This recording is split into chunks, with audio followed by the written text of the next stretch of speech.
नमस्कार। जय श्री राम।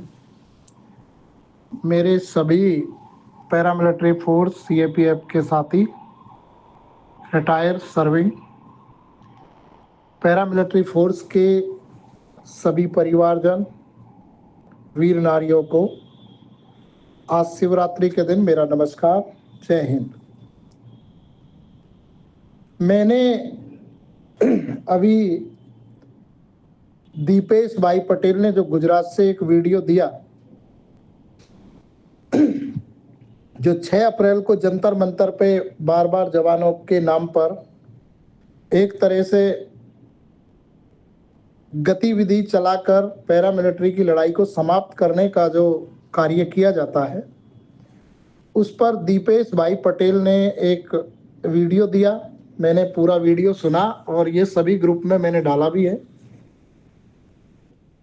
और मैं सभी पैरामिलिट्री फोर्स के साथियों से यह कहना चाहता हूं कि इस वीडियो को सुने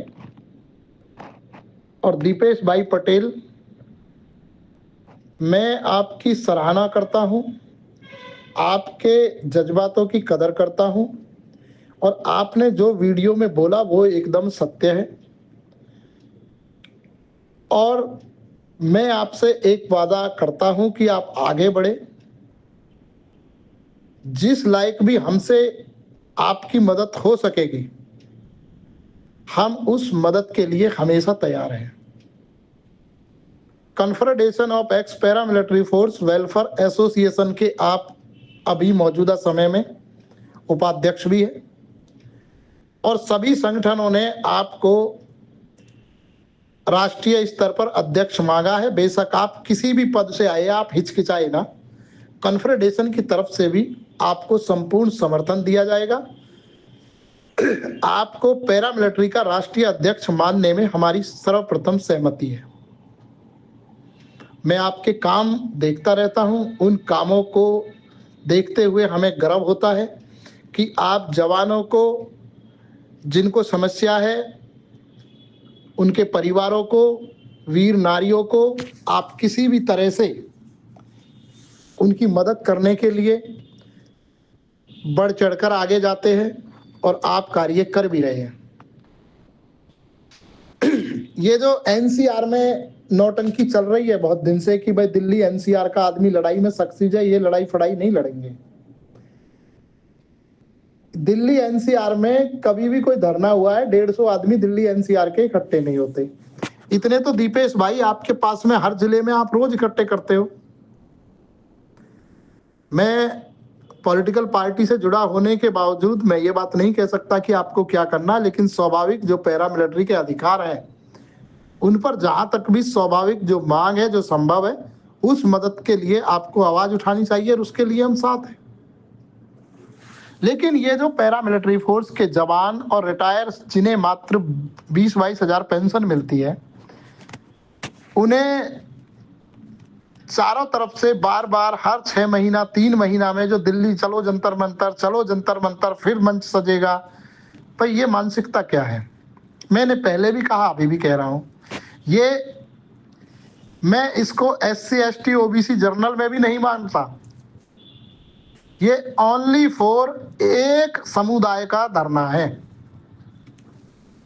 एक समुदाय का। और इसमें SC में बहुत सारे लोग हैं, लेकिन सिर्फ वहां से एक समुदाय ने इसको लीड में लिया हुआ है और सब ये अहंकारी लोग हैं। इन्हें कोई लड़ाई फड़ाई लड़नी नहीं है, ना इनका कोई एजेंडा है, ना इनसे कोई मिनिस्टर मिलना चाहता है और मिलने चाहते भी इनकी किसी मांग की कोई वाजिब समस्या नहीं है। ना इनको जड़ पता है, ना इनको पूछ पता है। इनको सिर्फ एक काम पता है कि पैरामिलिट्री के जवानों की भावनाओं को आहत करके और इस देश के सुरक्षा कर्मियों को सरकार के विरुद्ध भड़का के किसी ना किसी तरह अपनी दुकान को संचालित करें। और आपने इनकी दुकान पे अगर इस तरह का मुंह बंद किया है आज दीपेश भाई, तो मेरे हिसाब से सारे पैरामिलिट्री फोर्स के देश के लोगों को आप पर गर्व करना चाहिए, आपके साथ लगना चाहिए लोगों को। और आप रैंक की चिंता ना करें, या बड़े रैंक वाले कभी कुछ नहीं करते हैं। आपने देखा राष्ट्र के लिए कि पॉलिटिक्स में आके उन्होंने कोई बहुत बड़ा काम कर दिया है या किसी संगठन के साथ, क्योंकि उन्हें आदत पड़ी हुई है सिस्टम में रह के अच्छी अच्छी सुविधा लेने की, तो इसलिए वो मिट्टी में बैठ जाए, कहीं भी बैठ जाए, लेकिन उनके अंदर वही चीज उत्पन्न होती है कि ये कांस्टेबल है, ये हवलदार है, ये कुछ नहीं कर सकता है। अरे भैया, पैरामिलिट्री फोर्स की तो इन्होंने ही ऐसी तैसी लगवाई है। पैरामिलिट्री फोर्स में आज सबसे बड़ी जो समस्या है वो मैंने पिछले ऑडियो में बता दिया और मैं आज फिर बता रहा हूं। मैं किसी जाति विशेष की बात नहीं कर रहा, लेकिन प्रमोशन में आरक्षण की समाप्ति भी बहुत आवश्यक है। भैया, असिस्टेंट कमांडेंट से इनके डीआईजी तक, आईजी तक, उसमें प्रमोशन में आरक्षण क्यों नहीं है जो कांस्टेबल से इंस्पेक्टर दे रखा है? सबसे बड़ी समस्या तो वही है। खैर, मैं फिर भी नहीं कहता कि भाई जवान इसमें बढ़ के कुछ आए, लेकिन मैं इतनी बात जरूर कहता हूं दीपेश भाई कि आप आगे बढ़े।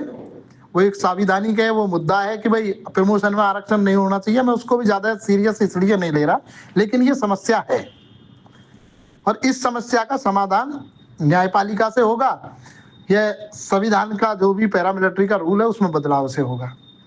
लेकिन स्वाभाविक जो चीज है उनको मांगना जायज है और हम भी उसी परिवार का हिस्सा रह के आए हैं, संगठनों में काम करके आए हैं, लेकिन हमने देखा है कि एनसीआर के नाम पे जो लोग चलाने का ठेका लेते हैं वो पैरामिलिट्री तो छोड़ो, खुद अपने आप को नहीं चला सकते।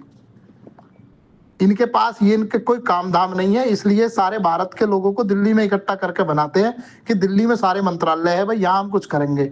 भैया, कुछ नहीं होने वाला। जिसे लड़ाई लड़नी है, आपने सही बोला कि आरएसएस से सीख लेनी चाहिए, वो नागपुर से अपने सनातन धर्म के संगठन को चलाता है, तो इसमें कौन सी बड़ी बात है? आप गुजरात से चलाइए और अच्छी बात है। और मैं तो ये कह रहा हूँ कि हर डिस्ट्रिक्ट, हर जिले में अपनी अपनी मीटिंग करिए, स्वाभाविक उसको पेपर में दीजिए। ये कौन सी बात है बेचारे सीधे साधे कर्नाटक के लोगों को बहका के और आप जंतर मंतर बुलाओगे? कर्नाटक वालों ने तो अपने हासन जिले में इतनी बड़ी रैली कर दी, लेकिन एक बात बताओ कि जब आप दिल्ली में आओगे जंतर मंतर पे, तो आप गिना देना कि अगर 50 या 100 लोग भी अगर एनसीआर से आ जाए, जो वहीं पे नौकरी करते हैं, वहीं पे रहते हैं, हमने देखा है।